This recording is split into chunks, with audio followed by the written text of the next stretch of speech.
본문은 사도 바울의 서신 가운데 에베소 교회 공동체에 보낸 편지입니다. 2장에서 바울은 에베소 성도들의 예전 모습을 기억나게 해주고 있습니다. 그 이유는 현재 이들의 삶이 어디에 서 있는지에 대해서 갈피를 잡고 있지 못했기 때문입니다. 에베소 교회 공동체는 사도 바울의 두 번째 전도 여행 끝 무렵에 세워진 공동체로 바울은 3차 전도 여행 때 이곳을 다시 방문하여서 3년 정도를 머물면서 섬겼습니다. 바울의 전도 여행 기록을 아무리 뒤져보아도 한 곳에서 이렇게 오랫동안 머물면서 사역한 적이 없었죠. 에베소가 유일했습니다. 그런데 이렇게 정성을 다해서 섬겼던 에베소 교회 공동체가 어려움을 만난 것이죠. 에베소는 당시 에게해 연안의 교통, 무역, 철학과 종교의 중심지였습니다. 그래서 수많은 우상들과 종교들이 들끓던 도시이기도 하죠. 이런 배경 속에서 에베소 공동체는 그리스도인으로서의 정체성에 혼란을 느끼고 흔들리고 있었던 것입니다. 로마 감옥에 갇혀있던 바울은 어떻게 해서든지 그들을 일깨워야만 했습니다. 바울은 이 편지 서두에서 이렇게 선언하고 있습니다. 곧 창세전에 그리스도 안에서 우리를 택하사 그 기쁘신 뜻대로 우리를 예정하사 예수 그리스도로 말미암아 자기의 아들들이 되게 하셨으니, 하나님의 택함을 받아서 자녀가 되었다는 사실을 편지의 서두에서부터 이야기하고 있습니다. 그 이유는 에베소 공동체가 바로 이 점에 있어서 정체성의 혼란을 겪고 있었기 때문이죠. 바울은 이 편지를 통해서 에베소 성도들, 그들의 과거가 어떠했고 그리스도 예수 안에서 변화된 현재는 어떠하며 그리스도께서 장차 오시게 될 미래에는 어떤 영광스러운 일들이 펼쳐질지에 대해서 힘주어 강조하고 있습니다. 오늘 본문에서 바울은 에베소 성도들 스스로가 그들의 과거를 떠올리도록 하고 있습니다. 오늘 본문 2절은 그때의 너희는 이라고 시작하고 있죠. 에베소 성도들이 예수 그리스도 밖에 있을 때의 모습입니다. 이것은 우리가 예수님 밖에 있었을 때의 모습과 동일하다고도 말할 수 있죠. 2절 이하의 말씀에서 예수 그리스도 밖에 있을 때 인간의 모습이 몇 가지로 설명되어 있습니다. 2, 3절을 제가 한번 읽어드려 보겠습니다. 그때의 너희는 그 가운데서 행하여 이 세상 풍조를 따르고 공중의 권세 잡은 자를 따랐으니 곧 지금 불순종의 아들들 가운데서 역사하는 영이라.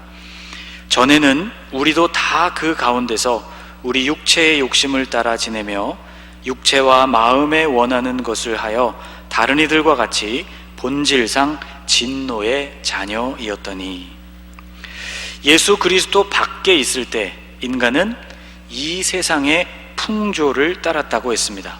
또 공중의 권세 잡은 자를 따랐다고 했죠. 그리고 육체와 마음이 원하는 욕심을 따라 행했다고 말씀하고 있습니다. 2절에 등장하는 공중의 권세 잡은 자는 바로 마귀를 뜻합니다. 이 마귀에 대해서 성경은 더 자세하게 설명하기를 지금도 불순종의 아들들 가운데서 역사하는 영이라고 설명하고 있습니다. 불순종의 아들들이란 아담에게서부터 시작된 그 불순종을 지금도 반복하고 있는 그의 후예들이라는 의미일 것인데, 이들은 죄악의 관성을 거스르지 못하고 계속해서 불순종의 무게에 이끌려가고 있는 사람들, 그리고 그 힘의 중심에는 악한 영, 마귀가 있다는 말씀입니다. 다시 이 세 가지 모습, 그리스도를 믿기 이전의 모습으로 돌아와 보면 우리는 이 세 가지 가운데 공통점을 한 가지 발견할 수 있습니다. 바로 따랐다는 말이죠. 그때 곧 예수님을 알지 못했을 때 우리는 세상 풍조를 따르고 마귀를 따르고 욕심을 따랐다는 것입니다. 여러분, 무엇을 또는 누구를 따르는가 하는 것이 참 중요합니다. 왜냐하면 따라가는 그것에 의해서 우리의 미래와 인생의 결말이 달라지기 때문입니다. 여러분, 지하철을 아마 한 번쯤 타보셨을 것입니다. 지하철 승강장 가운데는 한가운데 승강장이 놓여 있고 양쪽으로 열차가 오가는 구조를 가지고 있는 그런 역사들이 있죠. 가운데 승강장에서는 양방향으로 가는 어떤 열차든지 탈 수 있는 그런 구조입니다. 어떤 때는 승강장 양쪽으로 열차가 동시에 들어와서 문이 열리는 경우도 있죠. 꽤 오래전에 이런 승강장에서 열차를 타본 적이 있습니다. 약속 시간이 아슬아슬해지고 있는데 계단을 급히 내려가는 중에 바로 이렇게 생긴 승강장 양쪽으로 기차가 들어와 있는 것을 보았습니다. 둘 다 도착해 있는 상태였고 문도 마침 열리고 사람들이 막 내리고 있는 그런 상황이었죠. 어느 쪽 열차를 타야 하는지를 재빨리 판단하고 다행히 문이 닫히기 전에 열차에 오를 수가 있었습니다. 안도의 한숨을 내쉬고 있었는데 느낌이 좀 이상했습니다.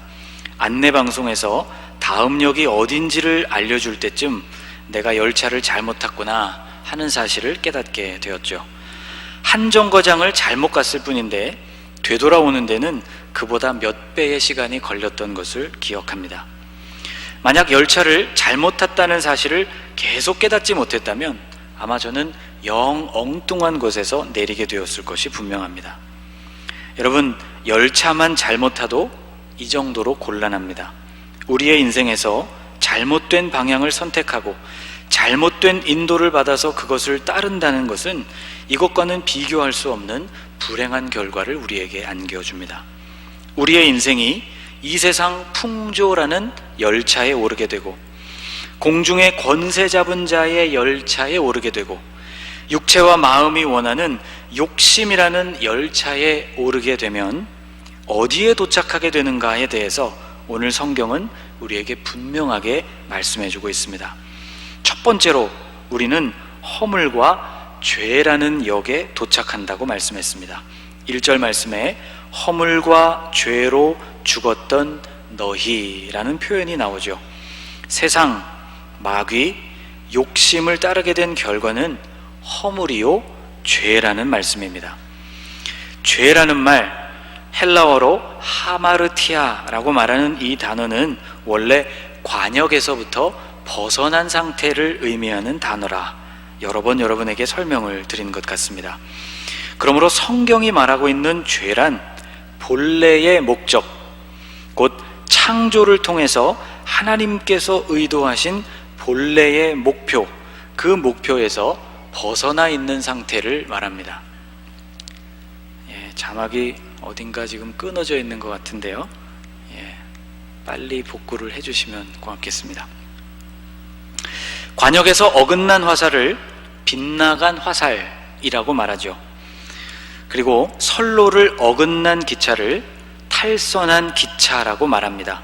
이와 마찬가지로 세상, 마귀, 욕심을 따르게 된 인간의 삶을 성경은 허물이라고 말하고 죄라고 말하는 것이죠. 여러분, 우리의 인생이 이 세상 풍조를 따르고 공중의 권세 잡은 자를 따르고 육체와 마음이 원하는 욕심을 따르게 되면 허물과 죄에 사로잡힌 삶을 살아가게 된다는 것입니다. 허물과 죄로 이렇게 뒤덮인 인생은 둘째로 그 자체로 죽은 인생이라고 성경은 말씀합니다. 1절을 다시 보면 허물과 죄로 죽었던 너희라고 되어 있죠. 허물과 죄로 죽었던 너희라고 설명하고 있습니다. 허물과 죄 때문에 우리는 이미 죽은 상태였다는 뜻이죠. 육체적으로 숨이 끊어진 상태를 우리는 죽었다고 말합니다. 이와 마찬가지로 영적으로 하나님과의 생명의 관계가 끊어져 있는 상태를 성경은 죽음이라고 정의하는 것이죠. 하나님께서 최초의 인류에게 말씀해 주시기를 선악을 알게 하는 나무 열매를 먹지 말라고 명령하셨습니다. 창세기 2장 17절에 이런 말씀이 등장합니다. 선악을 알게 하는 나무의 열매는 먹지 말라. 내가 먹는 날에는 반드시 죽으리라. 이 말씀을 보면 그것을 먹는 날에는 반드시 죽으리라고 말씀했습니다.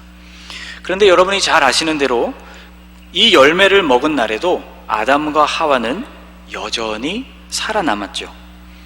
이게 어떻게 된 일일까요? 하나님께서 실언을 하신 것일까요? 아닙니다. 하나님께서 말씀하신 죽음이란 단순히 육체의 호흡이 끊어지는 것이 아니기 때문에 그렇습니다. 생명의 근원이신 하나님과의 분리, 곧 하나님과의 관계가 깨지는 것을 성경은 죽음이라고 말하고 있는 것이죠. 이 사건으로 아담과 하와는 에덴 동산에서부터 쫓겨났습니다. 하나님은 그들이 다시 돌아오지 못하도록 그 길목을 막으셨다고 성경은 기록하고 있죠. 창세기 3장 24절에 이런 말씀이 나옵니다. 이같이 하나님이 그 사람을 쫓아내시고 에덴 동산 동쪽에 그룹들과 두루 도는 불칼을 두어 생명나무의 길을 지키게 하시니라.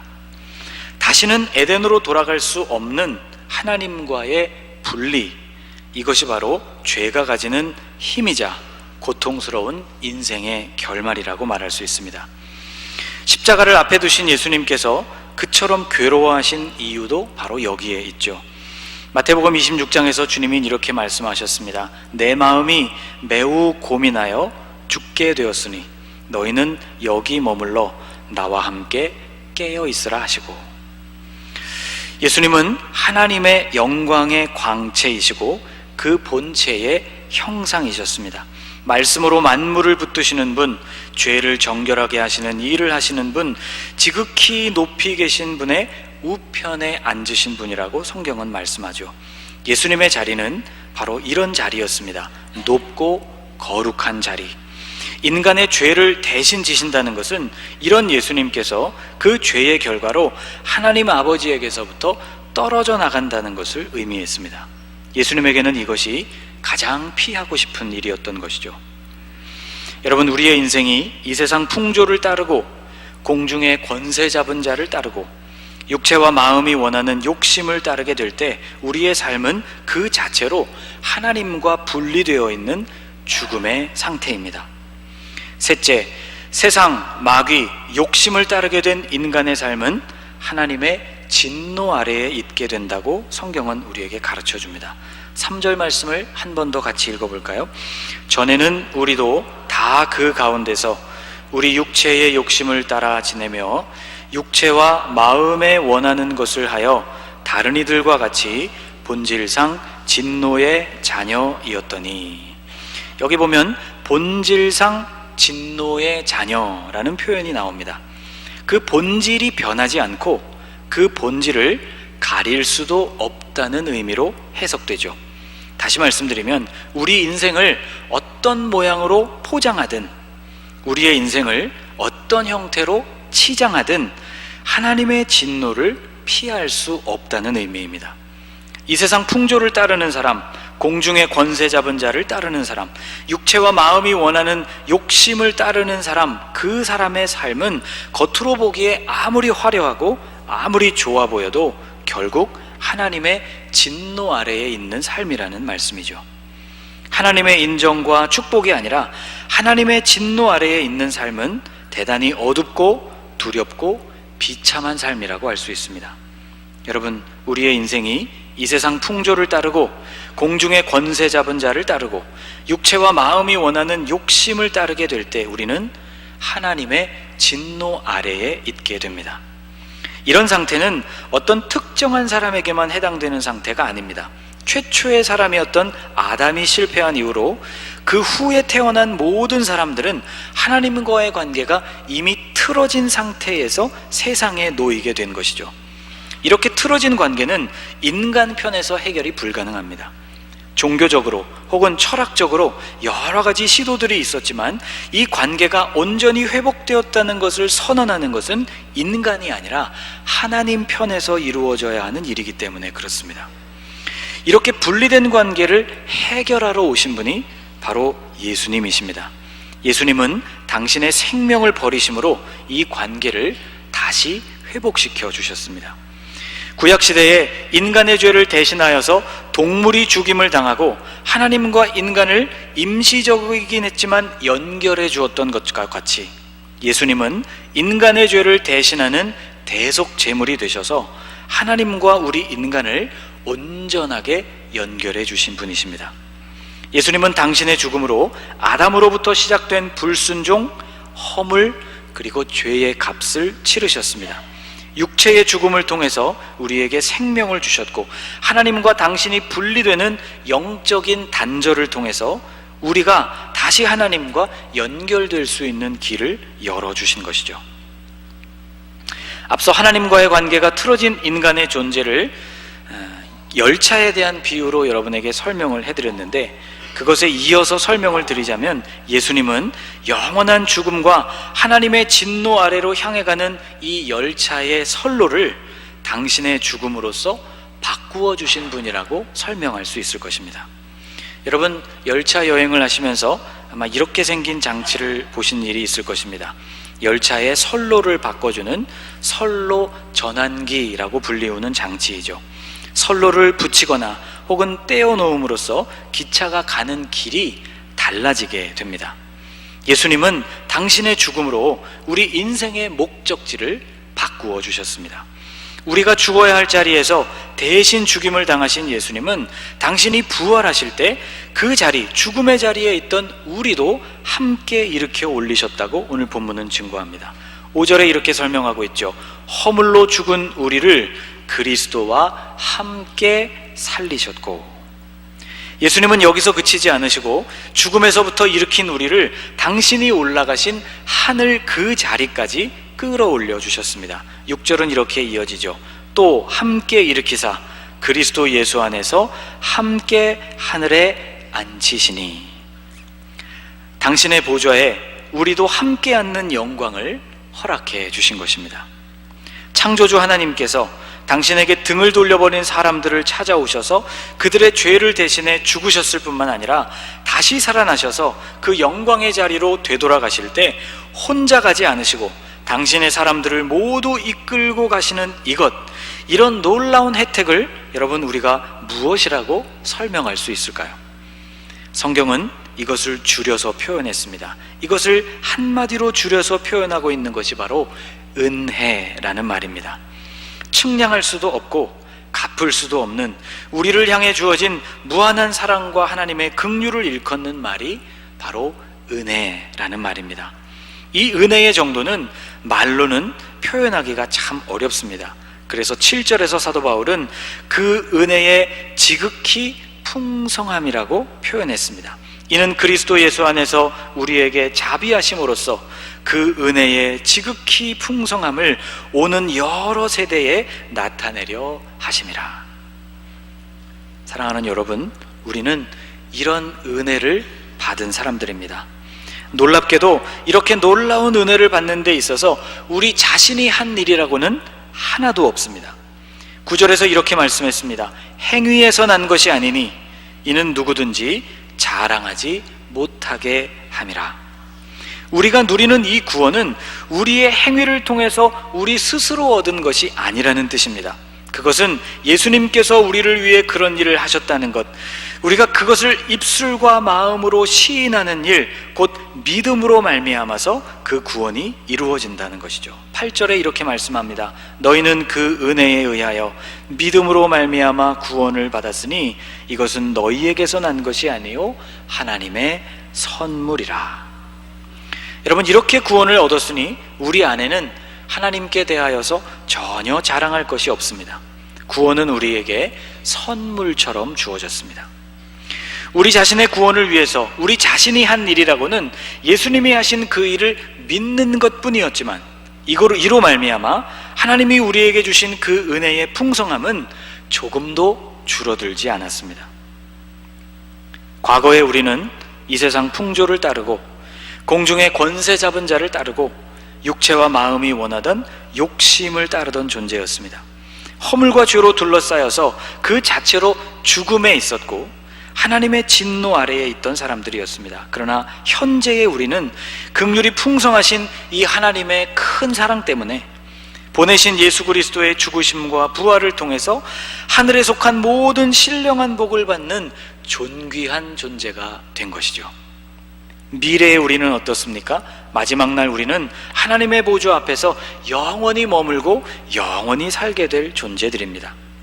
우리가 경험했고 현재에 누리고 있고 앞으로 경험하게 될 이 놀라운 은혜, 그 은혜의 지극히 풍성함이 오늘 저와 여러분의 심령 속에 온전하게 각인될 수 있기를 축복합니다. 내가 얼마나 놀라운 선물을 받았는지를 여러분 매일매일 매 순간 기억하실 수 있기를 축복합니다.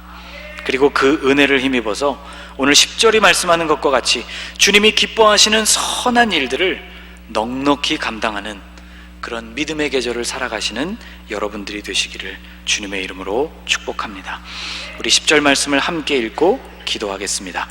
우리는 그가 만드신 바라 그리스도 예수 안에서 선한 일을 위하여 지으심을 받은 자니 이 일은 하나님이 전에 예비하사 우리로 그 가운데서 행하게 하려 하심이니라. 아멘. 기도하겠습니다. 하나님, 독생자 예수 그리스도를 우리를 위해 보내주심을 감사합니다. 이 세상 풍조를 따르고 공중의 권세 잡은 자를 따르고 육체와 마음이 원하는 욕심을 따르던 우리의 인생은 허물과 죄에 사로잡힌 인생, 죽은 상태인 인생, 하나님의 진노 아래에 있는 인생이었습니다.